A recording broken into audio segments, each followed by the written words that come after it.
Hey, what's going on YouTube?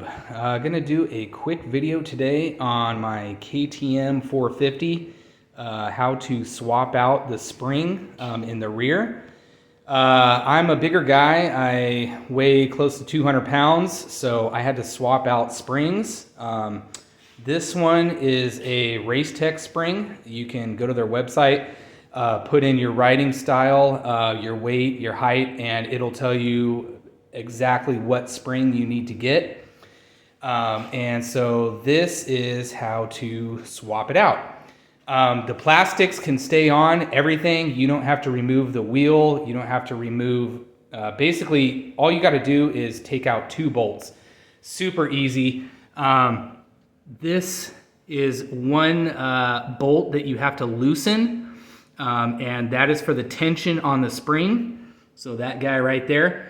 And what you want to do is you want to turn, after you loosen that bolt, you want to take a flathead screwdriver and start tapping it with a hammer, and that will move the red sleeve that you see right there. That will either loosen or tighten the spring. Okay, so when you move that that collar piece right there, you actually want to turn it counterclockwise. Okay, so that way it moves up, and then it gives you more slack with the spring. Okay, so that's the first thing that you got to do. Then you come down here, and you got one 13 millimeter right here, and this one right here is a 17. Okay, and I got this bucket right here. So what you can do is you can lift up the rear tire and set it on the bucket to help you out, okay? And you're gonna loosen this one, and then it'll just pull straight out. There's threads on this on the back side of this bolt, okay? This is actually just a nut with a slider pin, okay? So after you loosen this nut, then you're gonna go around the other side and just pull the pin out, okay? And once you do that, this little cross member here is gonna drop down, and then you're gonna be able to loosen, there's a little tiny C-clip right in here, okay? So take a flathead screwdriver, and you take out that C-clip, and then there's gonna be a washer that's on top of it, and then basically the whole thing is gonna slide right out. It is a little bit easier if you have a buddy or someone to hold up the tire.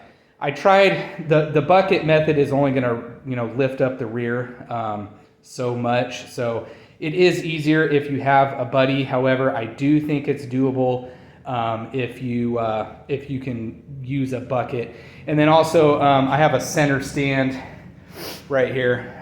So I had the bike on the center stand, of course, to take the load off of the spring.